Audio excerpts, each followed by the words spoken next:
अपने देश के लिए अपने हाथों को उठाओ। आप जिस भी देश से मुझे देख रहे हैं, और खुदाबंद के नाम में अपने देश को ब्लेस करो। आपकी प्रार्थनाओं से सब कुछ संभव है। हमारी ये प्रार्थना थी कि भारत और यूएसए की रिलेशनशिप खराब ना हो। खुदा बाप उसका उत्तर दे रहा है। अपने हाथों को उठाओ। परमेश्वर, यीशु मसीह ने कहा है कि तुम जगत की ज्योति हो। उसका मतलब है कि तुम रास्ता दिखाओगे। एक प्रेयर पॉइंट जो पूरी चर्च और जितने सुनने वाले लाखों लोग सुनते हैं इस मीटिंग को, वो जब भी आज के बाद आप प्रार्थना करने के लिए बैठेंगे तो इस चीज के लिए प्रार्थना करें कि जो इंडिया में फूड, जो खाना है, उस पर जो पेस्टिसाइड्स हैं, उस पर जो केमिकल्स हैं, उस पर जो मिलावट है, परमेश्वर उसे दूर करे। ओके। आगे होता था, पहले क्या होता था कि हाँ, किसी की पर्सनल कोई दुकान है छोटी सी, उसने दूध में डिटर्जेंट मिला दिया, कुछ ऐसी गड़बड़ कर दी। अब तो ये न्यूज़ आ रही है कि बड़ी बड़ी फैक्ट्रीज, बहुत बड़े बड़े नाम हैं जिनके, वो भी उन चीज़ों में मिलावट कर रहे हैं। मुझे नहीं मालूम कि इंडिया के लोग क्या कर रहे हैं, हमारे पॉलिटिशियंस क्या कर रहे हैं, हम लोग क्या कर रहे हैं, कोई इस पर ध्यान नहीं है, कोई किसी का मन नहीं है। अगर आप न्यूजीलैंड में, मैं जब वहां रहा हूं 20 दिन, वहां 20 दिन बिताने के बाद आपकी बॉडी पे नजर आता है कि आप 20 दिन कहीं लगा के आए हो अच्छी जगह पे। इंडिया में क्या हो रहा है जी, ये फरवरी का महीना है जी, आधों को बुखार होगा चर्च में, आधों को खांसी होगी। क्या हो रहा है? मौसम चेंज हो रहा है। आप दुनिया में कहीं भी चले जाओ, मौसम चेंज होने से कोई भी बीमार नहीं होता, लेकिन इंडिया में लोग हो रहे हैं बीमार। एक्चुअली ये मौसम चेंज नहीं है, यहाँ की हवा, यहाँ का पानी, यहाँ का खाना, आपका दूध, आपकी सब्जियां, सारा कुछ केमिकल के नीचे है। तो अब यहां से छोड़ के तो जा नहीं सकते आप लोग, और हम अपने बच्चों को क्या दे के जा रहे हैं आने वाले समय में? बीमारियां, इन्फेक्शंस। तो जब भी आप प्रार्थना करने के लिए बैठें, इस चीज के लिए प्रार्थना करें कि लॉ बने, कानून बने, एक सिविक सेंस इंडियन लोगों में आए कि जितने भी पेस्टिसाइड्स हैं, जितने केमिकल्स हैं, टीके लग रहे हैं सब्जियों को, खानों को, फ्रूट्स को, परमेश्वर उन्हें बंद करे ताकि आपके बच्चे एक अच्छा जीवन जी सकें। और ये सीरियस प्रेयर है। नहीं तो हर 2-3 महीने में इन्फेक्शन, 2-3 महीनों में खांसी, जुकाम, बुखार, ये हम लोगों के लिए आम दिनचर्या बन गया है, और कोई भी इससे बच नहीं सकता क्योंकि हम सब एक ही माहौल में रह रहे हैं। अगर आप अमेरिका में चले जाओ, जितना ऑटिज्म, क्योंकि हर चीज का रीजन है, कारण है, बिना कारण कुछ नहीं होता। अब अमेरिका में चले जाओ, आपको हर 7वां 8वां बच्चा मंदबुद्धि, ऑटिज्म का शिकार मिलता है आपको। डेवलप कंट्री में ऑटिज्म क्यों? क्योंकि जब आप अमेरिका में स्टडी हुई और प्रेसिडेंट ने, अमेरिका के प्रेसिडेंट ने भी ये बोला कि जितनी दवाइयां हम प्रेग्नेंट वुमेन को देते हैं, जितने इंजेक्शंस लगाते हैं, उन्हीं की वजह से जो पैदा हो रहे बच्चे हैं वो ऑटिज्म का और मंदबुद्धि का शिकार हो रहे हैं। आप इंडिया के गांव में चले जाओ, खासकर विलेजेस में चले जाओ, जहां बहुत कम एक्सपोजर है एक औरत का फालतू दवाइयों में। दवाइयां ठीक हैं एक हद तक। आप देखोगे गांव में, इंडिया के गांव में बहुत कम आपको नाम मात्र बच्चे मिलेंगे मंदबुद्धि, नाम मात्र। कोई मिलेगा आपको, हजारों लाखों में एक केस मिलेगा आपको जिसका मंदबुद्धि होगा, ऑटिज्म होगा। लेकिन अमेरिका में आप चले जाओ, हर 7वां 8वां बच्चा, 9वां 10वां बच्चा वहां शिकार हो रहा है इसका। क्यों? वही चीज, कहीं कुछ कोई चीज अच्छी है, कहीं किसी की कोई चीज अच्छी है, किसी की कोई चीज। तो हमें वो चीज देखनी है जो हमारे इंडिया में, हमारे देश में, हमारी लाइफ में जो सुधरनी चाहिए। आप इमेजिन करो ऐसा दूध पीना जिसमें डिटर्जेंट मिला और आपको मालूम नहीं, और आपके हिसाब से आप सेहतमंद चीज पी रहे हो, पी के फिर बीमार हो।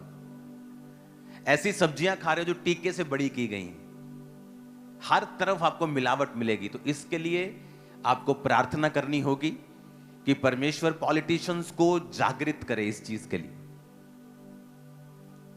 अगर फॉरेन में ऐसा कुछ हो जाए तो वहाँ के लोग तो इकट्ठा हो जाते हैं और प्रोटेस्ट कर देते हैं कि आप हमारे बच्चों के साथ खिलवाड़ कर रहे हो। लेकिन इंडिया में हर एक आदमी अपने चक्कर में इतना बिजी है कि उसे कोई लेना देना नहीं, उसे लगता है ये तो उस जगह की न्यूज़ है। ये हर जगह की न्यूज़ है, मैं आपको बता रहा हूँ। जहाँ पकड़े गए वहाँ पता चल जाता, जहाँ नहीं पकड़े गए वहाँ चलता रहता सिस्टम।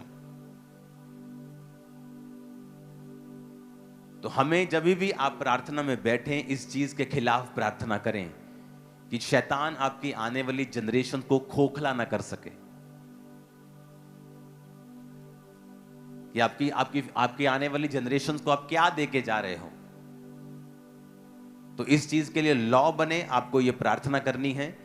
इस चीज के लिए लोगों में सिविक सेंस आए, इस चीज के लिए लोग इसके खिलाफ खड़े हों, जिनको भी ये मालूम हो अगर किसी फैक्ट्री में हो रहा है तो उसका स्टाफ इस बात को कभी भी छुपाए ना। आपको ऐसी प्रार्थनाएं करनी है ताकि आपके बच्चे इन चीजों से बचे रहें। जितने बीमार लोग इंडिया में हैं दुनिया में कहीं नहीं देखे मैंने,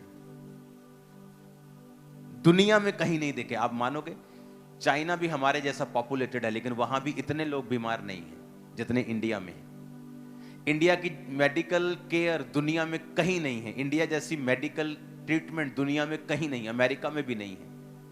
वहां तो एक डॉक्टर को अपॉइंटमेंट लेनी हो तो घुटने की सर्जरी अगर किसी ने करवानी तो 3 साल बाद की डेट मिलती है। इंडिया में आप कल करवानी हो तो वो कर देंगे आपकी। मेडिकल केयर इंडिया की नंबर 1 है, दुनिया में कोई मुकाबला नहीं।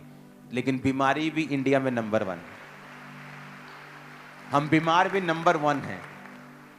हर जगह मिलावट, हर जगह खराबी, हर जगह सिविक सेंस से परे हमें प्रार्थना करनी होगी कि परमेश्वर आने वाली जनरेशन्स जो हैं हम उन्हें क्या देके जा रहे हैं।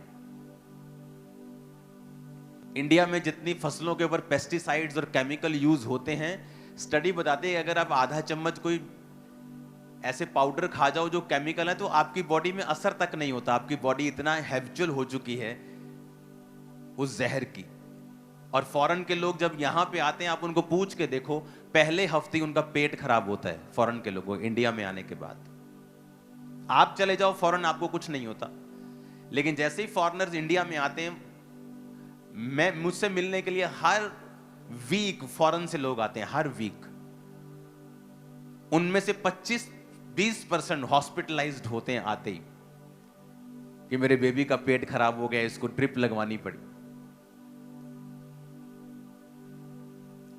ये एक सीरियस इशू है जिसके लिए हमें सबको जब अपनी पर्सनल प्रार्थनाओं में हम जाएं तो परमेश्वर के सामने ये प्रार्थना करें कि यहाँ का पानी, यहाँ की हवा बची रहे। ऐसे लॉ बने जो ऐसे केमिकल जो आपकी फसलों के ऊपर जा रहे हैं, फॉरेन में बैन है। कई फसलें यहाँ की हैं जो फॉरेनर लोग लेते भी नहीं, सरकारें मना कर देती ये वाली फसल हम नहीं लेंगे, रीजन केमिकल्स। आपको प्रार्थना करनी होगी क्योंकि इंडिया में ऐसी चीजें हैं जो बेस्ट हैं, दुनिया में कहीं नहीं है। तो अब वो भी चीजें आ जाएं जो हमें चाहिए और जरूरी हैं। आमीन।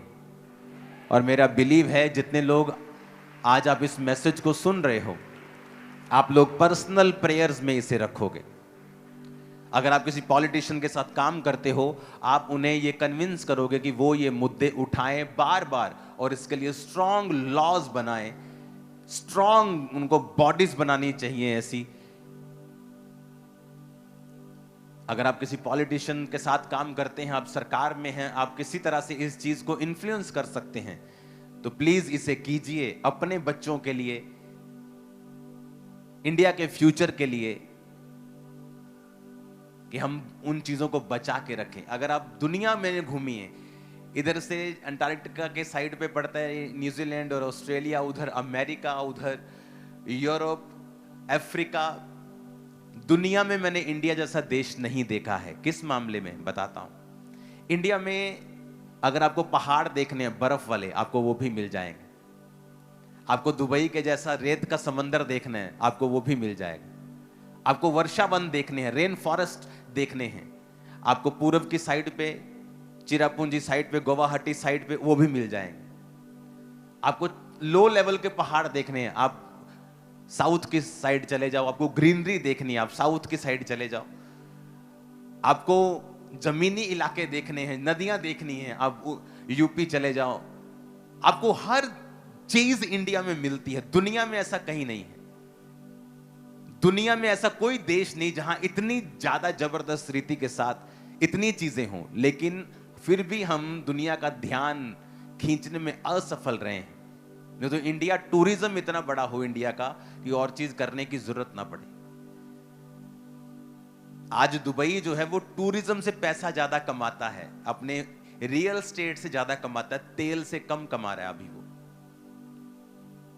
हमें ये प्रेयर करनी है कि ऐसे माहौल बने, ऐसे लॉ बने, ऐसे सिस्टम बने, ऐसी क्लीन चीजें परमेश्वर ऐसी खड़ी करे, पॉलिटिशियंस के दिल में बोझ को डाले इस बात के लिए। इंडिया जैसा कोई देश नहीं होगा, मैं आपको बता रहा हूं। Blessed country.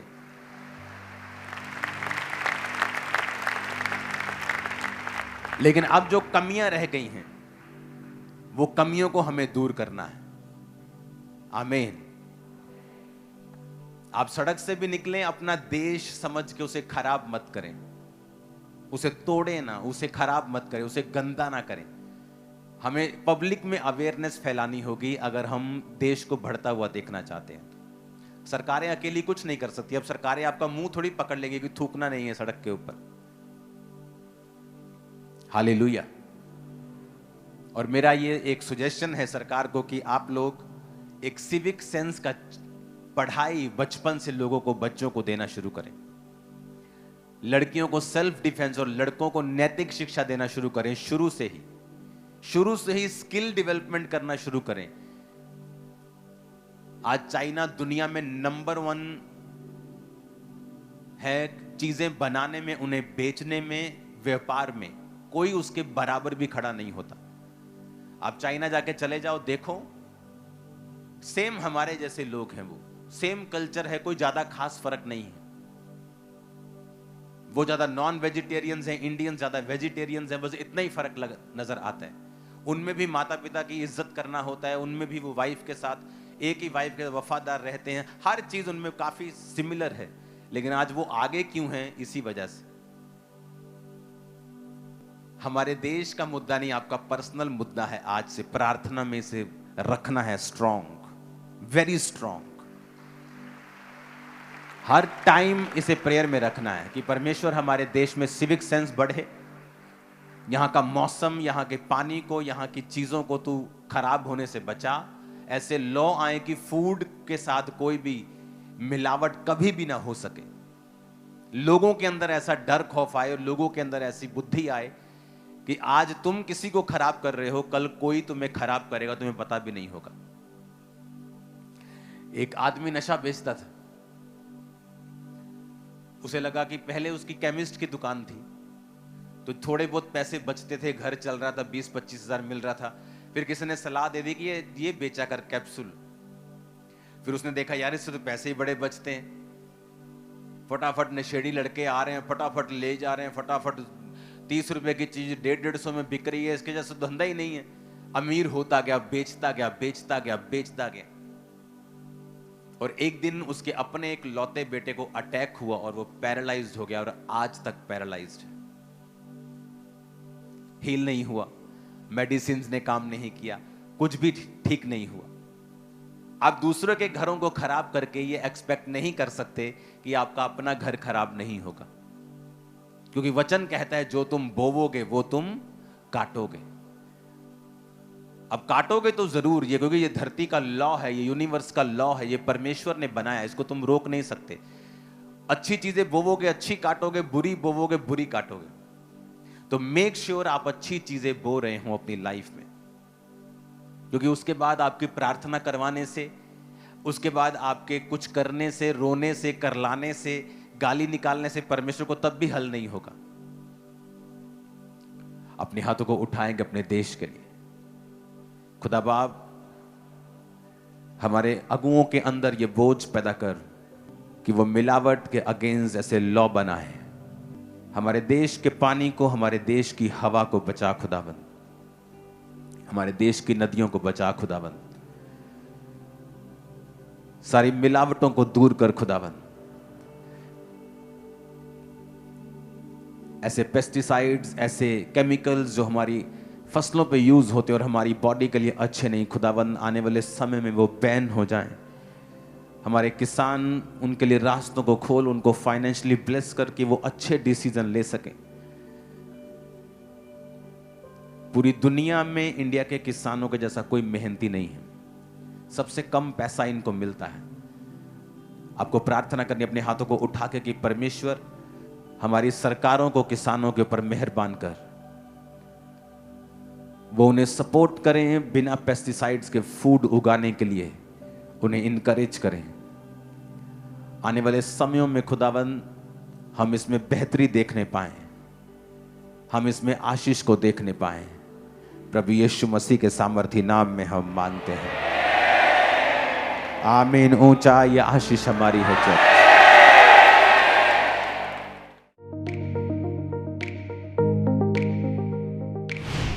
परमेश्वर के दास के द्वारा दिए गए जीवित वचनों और गहरे आत्मिक भेदों को जानने के लिए आप हमारे YouTube चैनल को अभी सब्सक्राइब करें और बेल आइकन को दबाना ना भूलें, ताकि हर एक नई अपडेट और अनाउंसमेंट सबसे पहले आप तक पहुंच सके।